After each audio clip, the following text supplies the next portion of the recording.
Hello and welcome to a drive-by coding session in which I will talk about a story of Wykit, my hacker friend, where he does some noodling with code.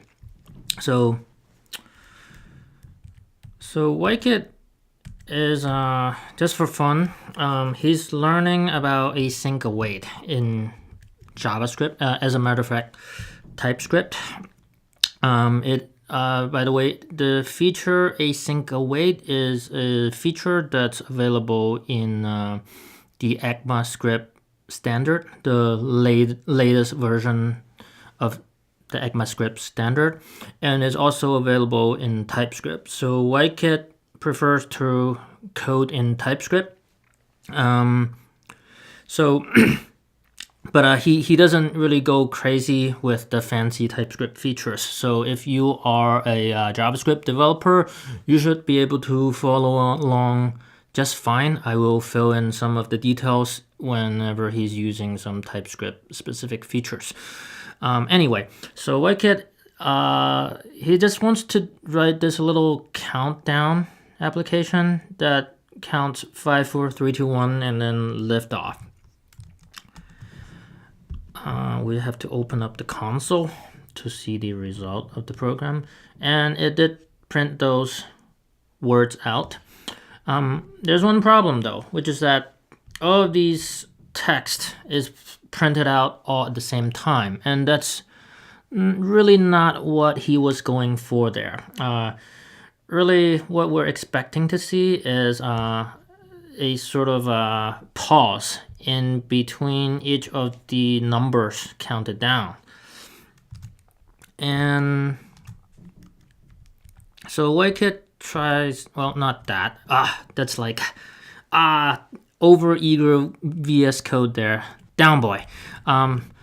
So Wykit puts in these sleep functions as he is used to. Maybe in like a programming language like C or Python, but he sees that they don't work here.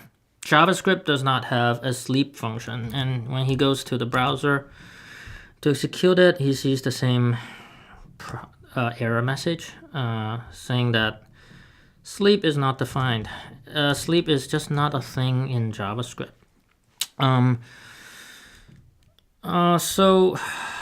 So he's just to like do a sanity check for himself. He tries the same thing in Python. Okay, so this is how you do it in Python, right? So he runs this code in Python. Let me clear out the console here. So he runs this code in Python. And he also gets sleep is not defined. What's the deal? Oh no, he does a little Googling and he finds that no, all he needs to do is import the sleep function from the time module, and then you should be good. So he tries to run this again. And voila, we get a countdown. Excuse me. We get a countdown with a brief pause in between each count. As we expect. So now what about JavaScript? Well, with JavaScript, you gotta do this set timeout thing. So no big deal. You just do something like this and you get the desired effect. So let's see this working. Yeah, so 5, 4, 3, 2, 1. Lift off. Okay, great. This is fine.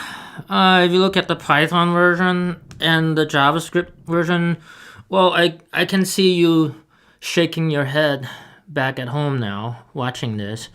This is pretty gnarly. So that's not great. To understand why we have to do this in JavaScript, let's talk a little bit about how set timeout works. So let's type up a little set timeout example here.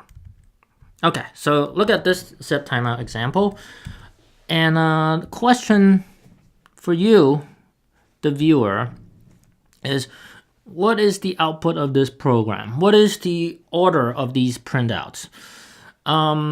This is like a good litmus test for whether or not you really understand how set timeout works. So I would like you to take a brief moment to figure out mentally what would be the output of this program. I'll give you a couple of seconds to decide whether you want to pause the video and do that. Okay, so if you said good morning, why is good morning and ending with a question mark? I don't. Okay, so if you said good morning, brother, hello, goodbye, sister, congratulations, you understand how set timeout works. So now if you got that wrong, let me try to give you a little bit more of an explanation. So to illustrate how set timeout works, it might be helpful to put in some timestamps in each of these log statements, like so. Let's see what we get here. Okay, we get these timestamps in milliseconds, but they're kind of long. So we can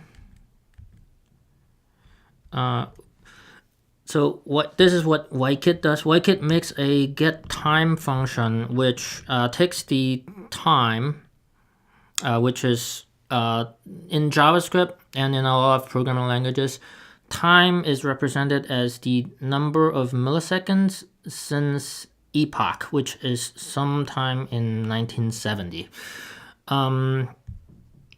This looks like what he's trying to do is divide that by 600,000, which because 1 millisecond is 1,000. 1 second is 1,000 milliseconds. This is 600 seconds, which 60 seconds is a minute, so this corresponds to 1 hour. So he divides it by 1 hour.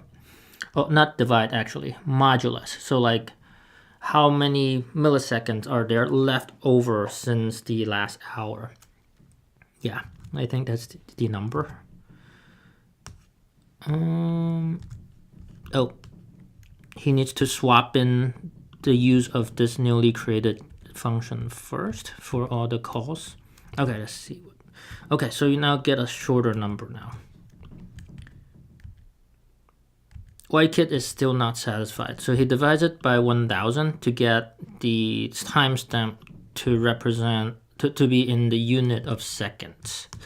So now you can get this number in unit of seconds. So you can see good morning, and brother happen more or less at the same time, within 3 milliseconds of each other. And then hello and goodbye both happen about 1 second later than both good morning and brother. Hello and goodbye also happen approximately at the same time. And then sister happen 1 second after goodbye. So what's going on here?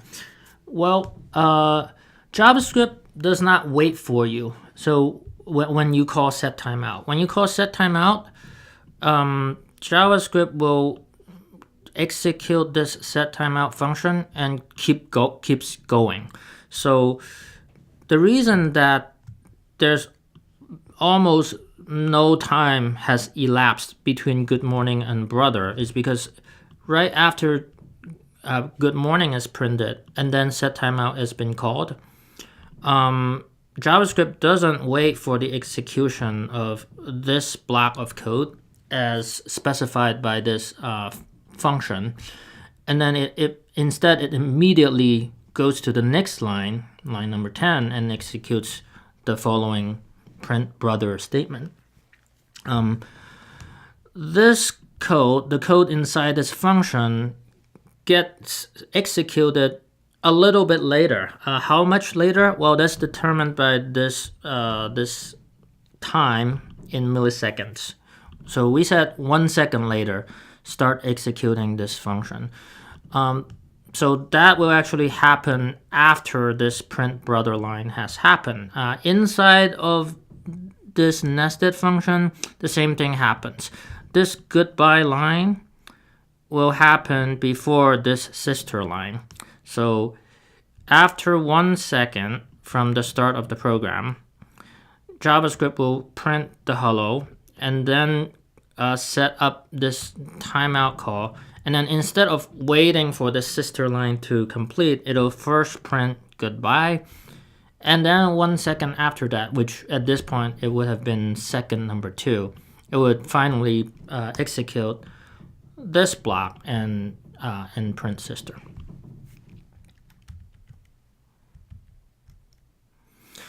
I have had some people come to me and ask me, why doesn't this work?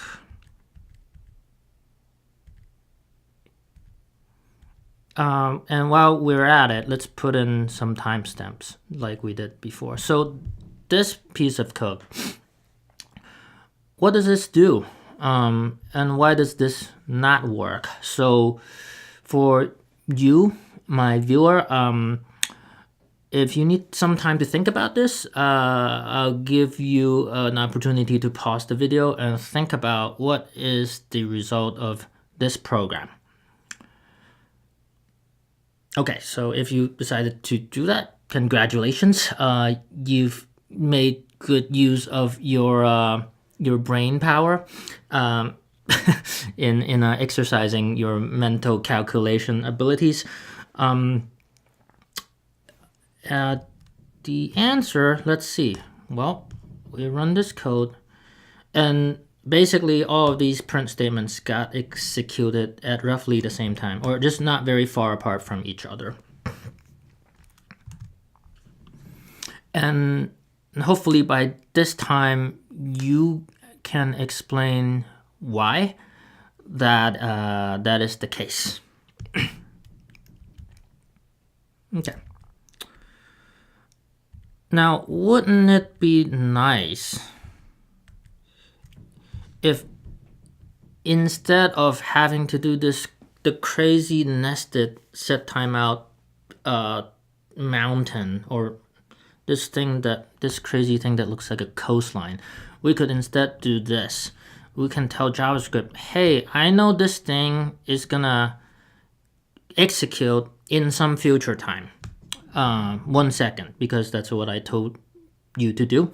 I would like to wait for that, and then when that's done, then execute the next line of code. And yes, and as it turns out, yes, it would be really nice if JavaScript could do that. And amazingly, now it can. So Async Await is this feature that was pretty recently added to the ECMAScript standard, which, if you don't know, ECMAScript is the standard by which different JavaScript engines adhere to. It's like the standardized version of JavaScript. So this is possible now. So now, in order to set this up for you, actually, let's clean up this code a little bit first. I think if we had this ability, we would probably write this code like this. Yeah? To kind of mirror it with the Python version. I think that would be nice. I think the Python folks and the C programmers would appreciate this. So how do we do this? Let's talk about Async Await now. In order to start using Async Await, you're gonna need to write an async function, which it's just a function with the extra keyword async at the beginning. And let's see what we can do in it.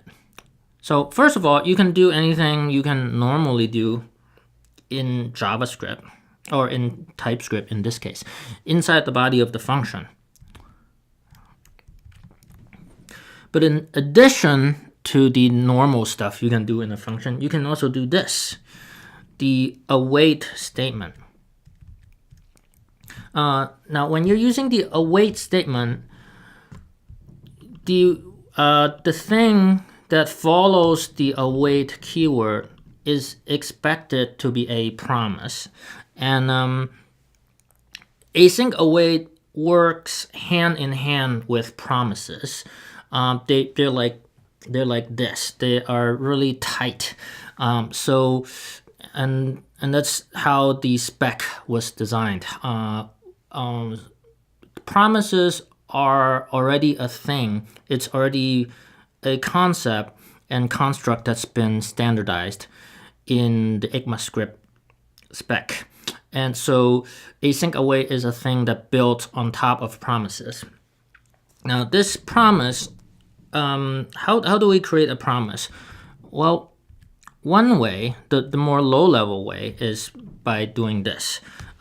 You use the new keyword to create a new instance of a promise, and when you create a new instance of a promise like this, you pass to the promise a function, an executing function, which tells the promise what code to execute, first of all, but also tells it when is the value or within the promise, or when to sort of return. Perhaps the word accept here is not the greatest verb for this example. Perhaps we might call it return back, maybe. So the promise will give you a callback function, which I'm naming return back, but in normal documentation examples, they call it accept. So whenever the return back function is called, the promise will sort of return back itself in a sense. And that's when the await will kind of, when the control will come back to this line of code after the await. Let me flesh out this example. Okay, so right now, let's just see this guy running. Oh, it's not running yet. That's because we have not called the run function. We defined the run function, which it happens to be an async function, but we have not run it. Let's run it. Okay, so let's see that again. So hello, and then top of the morning, 1 second after, with a 1 second pause in between. So this is what's happening. So JavaScript will start executing from the top of this function. The second statement in the function creates a promise. The third statement will await that promise. While it's waiting for this promise, the promise will be executed. And this set timeout call will immediately be invoked, and which will then wait 1 second and then call this accept function. But while that 1 second is elapsing, this line of code is actually pausing. That's the main difference between an async await function and a normal function. When you have a wait statement, it will actually pause until this promise has been fulfilled. So, and the promise will be fulfilled once this accept function is called, which happens like 1 second later. And when it's fulfilled, JavaScript will start back up, starting from line number 9. So that's how this whole thing works. And like before, WhiteKit puts in these timestamps so that we can be sure that it's doing the right thing. So we can see that top of the morning is getting printed out roughly a second later than hello. Okay. And in what sense can we say this promise is a promise? Well, this is like a promise to return in 1000 milliseconds. For those of you who know promises, this you should feel pretty at home, or maybe this is just building on top of knowledge that you already have. For those of you who do not already comprehend promises, that's okay. You can still follow along. I'm kind of gonna hand wave over promises a little bit here and go to the next section. Okay, so now WhiteKit, what he wants to do is extract this big blob of code into a sleep function so that we can have this coding paradise that kind of looks like how you would write code, straight line code in Python. So looks like he just dropped this chunk of code into the sleep function. He returns the result of the promise, and he introduces the millisecond parameter, which will be passed into set timeout. This way you can tell JavaScript how long you want to sleep for, and that's nice. Finally, he adds a call to the sleep function while passing the amount of milliseconds to wait, and now he replaces that original blob of code with this, and you can see that, yeah, this still works. Nice. And he's putting in these timers. Oh, okay, I see. So WhiteKit is gonna return to his original countdown lift-off program. He makes a couple of mistakes in there, but I think this is more or less it. Let's see if it works. 4, 3, 2, 1, lift off. Yes, so this works, and this looks pretty close to the Python version with a little bit of cleanup here.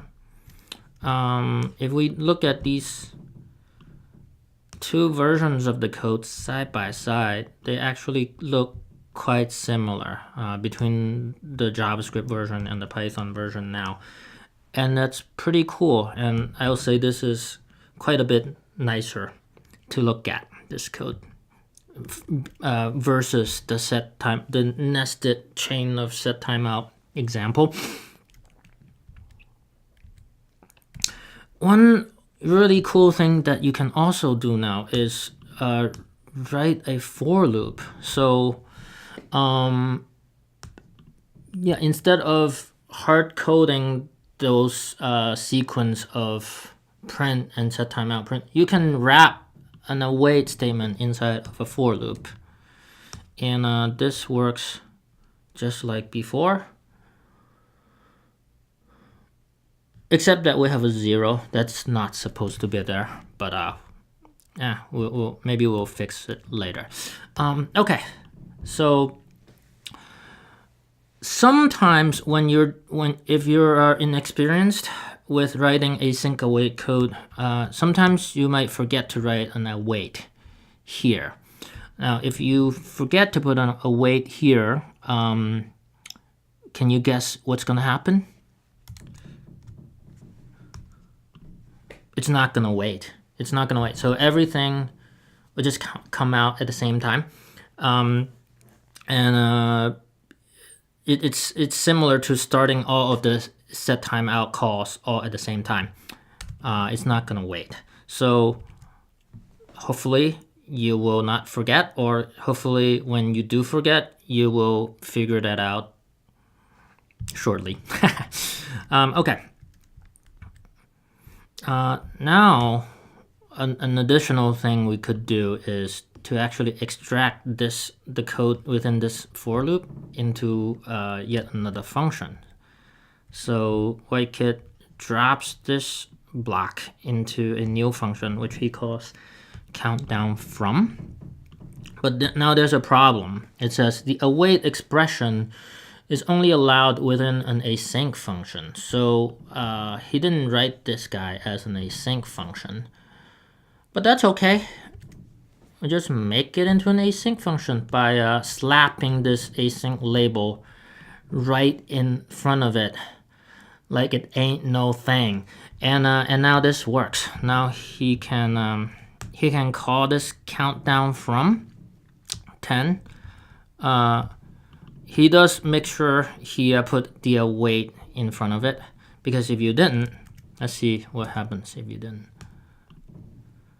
Oh, did you guess that? So without this, why did that happen? Without the await keyword, it first printed 5 and then left off, and then 4, 3, 2, 1. It's because the 5 was printed without any waiting, but then while it's waiting, JavaScript was actually off to executing the next statement, the lift off statement that came after this function, because this was not waited for. So it's like this function starts and it's going on its own, but JavaScript doesn't wait for this to finish because we didn't tell it to wait. And then JavaScript just immediately executes the next statement following. So if you're gonna have an async function, you also want to await that. And the return value of an async function, by the way, is always a promise. And we'll also talk a little bit more about that in the future. So with this change now, it's doing the correct thing. Well, except for that 0, which we can fix here just by fixing that comparison there. Okay, so that is the end of this episode, and that is what YKit learned about Async Await. I do hope you enjoyed it, and I hope to see you next time.